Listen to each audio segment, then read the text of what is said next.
Hello and welcome to a StarCraft 2 commentary. I'm your host, IQ, and in today's matchup we have Sklees versus Egregious. So this is another bronze help out video, just helping out the lower leagues to get better.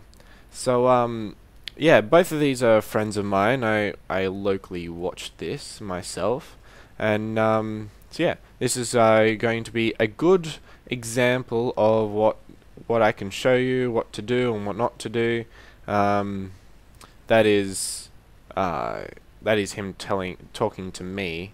I said something through party, so he decided to say something through the actual game chat, so it looks like he's talking to himself. Anyway, first order of business is this SCV. This SCV, it's all this time that it's not doing anything. It moved up here and then moved down here. It's not doing something. You can have it mining. Like that time where it didn't do that, you probably have an extra 50 or so minerals. And that can severely help you. When you're like 50 minerals off something, or probably 25 or so, 25 minerals off.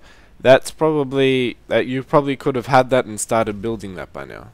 So anyway, we're going to see, and also what we're going to see here is we're going to have the supply depot built, but then we're going to have this SCV just sitting here doing nothing, and then we're going to take another SCV off the line to build this barracks. Of course, he wants to keep this this one here for this a divider, not necessarily a wall off, because we are against a Protoss army, so they do have ranged units and long range units at that. So walling off isn't really a good idea. Maybe for rushes and whatnot, for like rush zealots. You can have some marines standing here, and it takes all this time to run around and actually attack your units. So that's also something to think of. But for what you're building, having two SCVs off at the same time, not necessarily a good idea. You could see when he built the first one, you can have it come along and build the barracks, and then when you want this second SCV supply depot to come down, grab that other one off the line and build it there. That's if it's necessary. It's not necessarily right now as of that time. So you could wait for this this SCV to come build it. You know, you want as little amount of SCVs off your line as possible, and if so, you don't want them off the line for too long. You want them to build it and then go straight back to here, and then you can always just think of what else to do after that. So anyway, we're going to see a proxy. We don't see any. We only see 3 pylons here, so he's probably going to actually build his. Yeah, we're going to see a proxy gateway, but it is spotted immediately. When someone does something like this, is going 3 gate, proxy 3 gate, don't jump out of your skin and say, holy crap. You've got this one barracks here building, this one's almost done. That's okay, this will be more than enough. He's only starting to build them now. This will be more than enough. Don't go overboard. Don't just stay calm. Just make sure both of these are constantly churning out marines, and then probably just rally them down here to about here. And so you can just keep the camera here, and you grab your marines, tell them to attack the probe, then the pylon, and then every time more and more keep spawning.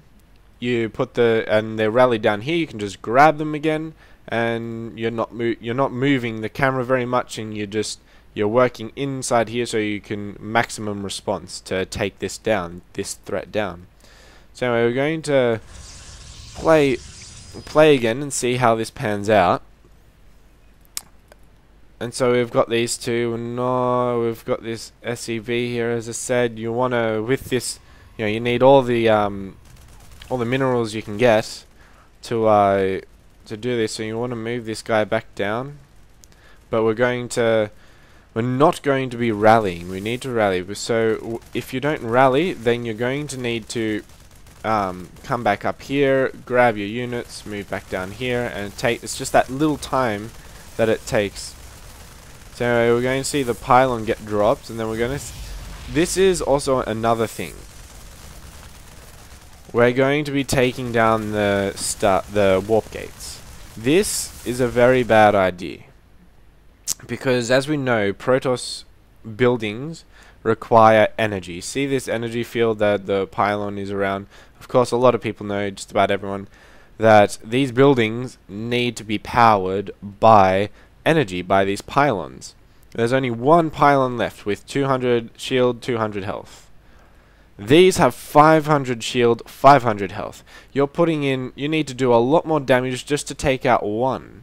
Where if you focus down this pylon with far less health, then all three of them will be unpowered and they cannot be used. He'll need to, if he wants to use them again, he'll need to somehow build a whole bunch of pylons, and hopefully you don't focus them all down, which you will. I mean, this is too much to contend. So if you have just three Marines and you have more on the way, you'll be able to focus down this a lot. He will get, with this chrono boost, he will get this this zealot out. So you will, after the zealot comes out, you'll need to focus down the zealot and kill him with your Marines. But what you want to do is take out the pylon. The pylons are what power all the buildings. If you three buildings to one pylon, then you want to take out the pylon. If you see 3 pylons to one building, then you probably want to take out the building. So anyway, we're going to see this. We're going to see these zealots are going to take a couple down, but we still have more on the way. Micromanaging can prevent a lot of deaths from your Marines, but we are in bronze, and also my friend Egregious here is not a he doesn't play too much anyway, and so he is very rusty. He hasn't played for a while. So you see, he's done 500 shield damage and 500 health damage to this one gateway. If he had just done 200 shield damage and 200 health damage to this pylon, these two will no longer be in effect, and you can just attack these down. He's probably realized that Scalise has probably realized now that producing out of these is probably going to be a waste, and going to try and save this zealot for a rainy day. So anyway, we're going to see these get taken down, and we probably have a lot more Marines to here at the moment, even for a counterattack, because with here, as you can see, barely anything has been done. He's built a forge, which isn't doing anything, and he's built a cybernetics core, which, yes, is getting out the warp gate research. And now all of his buildings are starting. He's starting to build out all these buildings. He's got his Twilight Council, and now he's starting to build it all. This is where you want to counterattack. Grab all your guys and just chase after that zealot. You know how we saw that zealot run away? Chase after him. He'll eventually tire somewhere, and you can also just move around and see where he is. He doesn't know where he is yet. So this is his view. He doesn't know that he's up here. So he's got to guess where he is at the moment. But yeah, this is it. If someone does something that requires so much concentration, then odds are they don't have much going on in their base at the moment.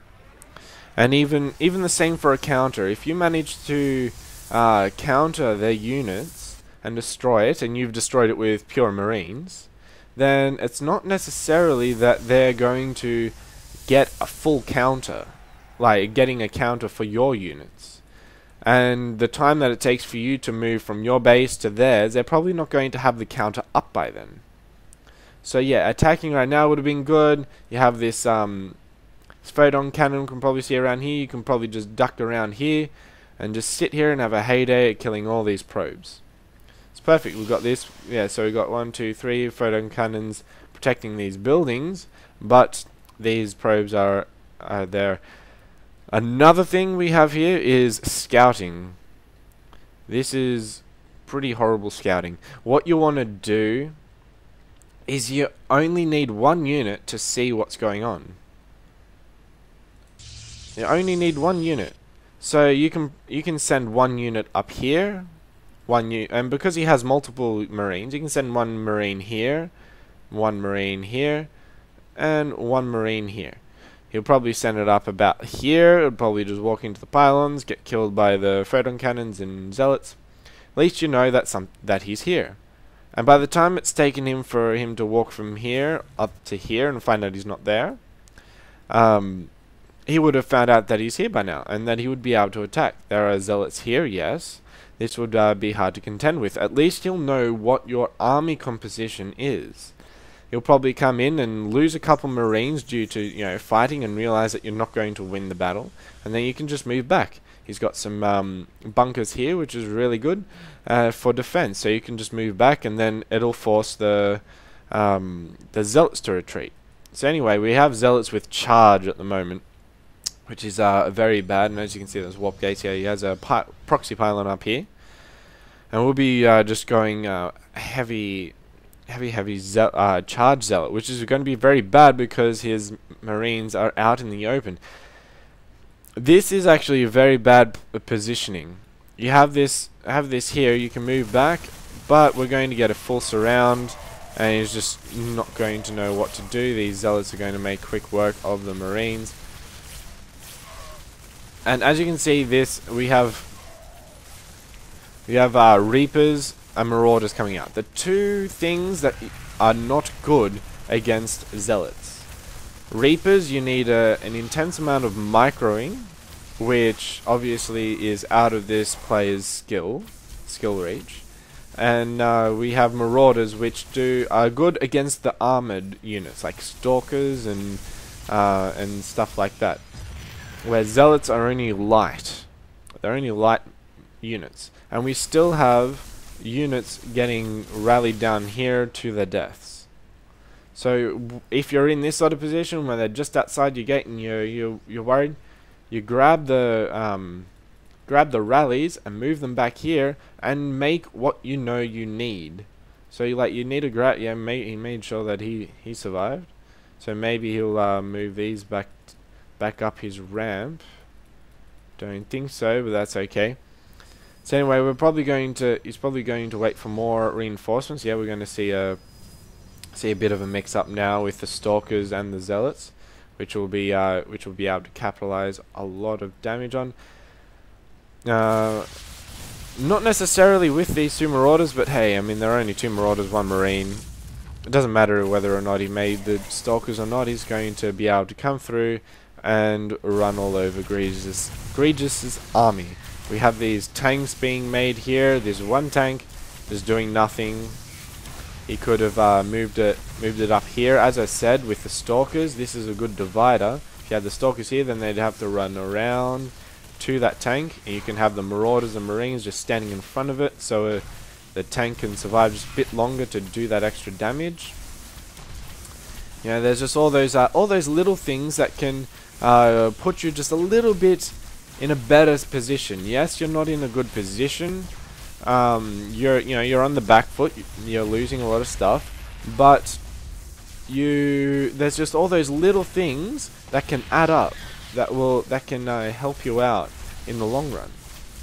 So anyway, yeah, he's pretty much GG'd right now. He's not leaving the game because I told him to, but yeah, anyway, he's a good sport.